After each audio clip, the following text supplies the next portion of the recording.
to the 2017 NCHA World Finals. I'm here with the winner of the $35,000 non-pro, Brian Pearse, who rode Reyd. Congratulations to you, Brian. Thanks very much. It's been a ton of fun, I'll tell you that.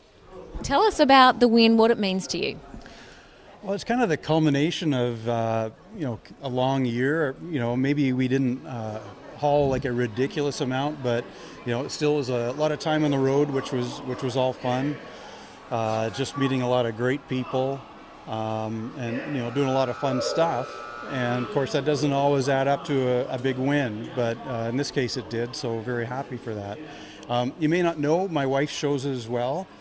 So being able to show with her is kind of icing on the cake. Now, you're from Canada, so does that mean you had a lot of time? It's a little bit harder because you've got to go that much further to go to the shows. How much time away from home did you have, and how do you juggle that?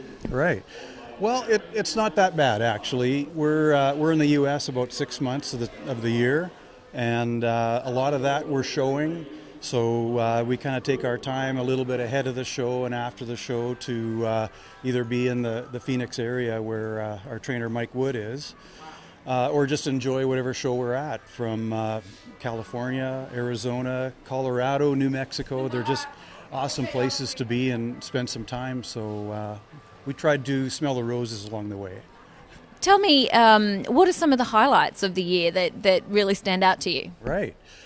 Well, it seems like every place we've been, every location there was a show, it's just been exceptional. We get to see a part of the U.S. we probably wouldn't have saw otherwise.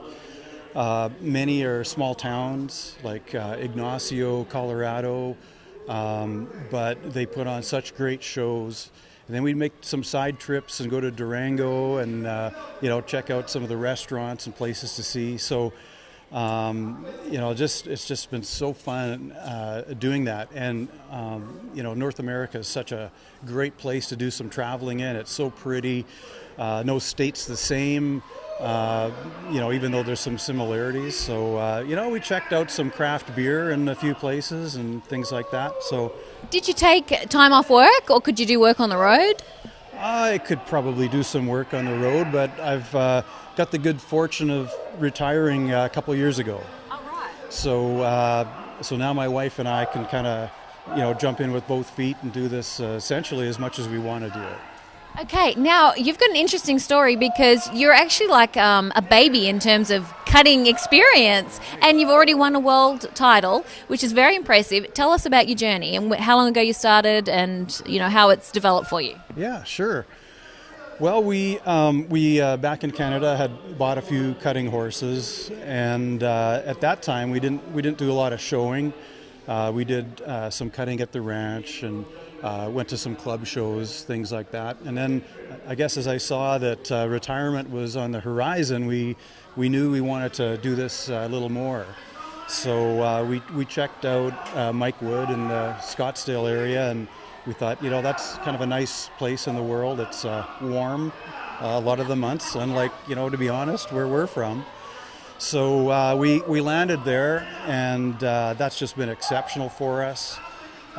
Mike and Roper Curtis, the management is so awesome, all the people we've met. And then I guess what comes with that is such awesome help at the barn, at the shows, in the ring. Tell us about your horse, Reyd. Well, I, to be honest, don't know a lot about his heritage and breeding, but he is just such a gentleman to work with. He's awesome. And I got best horse in the world on my jacket because of him. Yeah, so it's tough to say.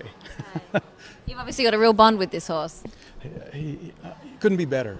Like zero complaints. He's been healthy, strong. He's the horse. You're a team. Exactly. Yeah. Well, congratulations. It's a great effort. Thanks very much.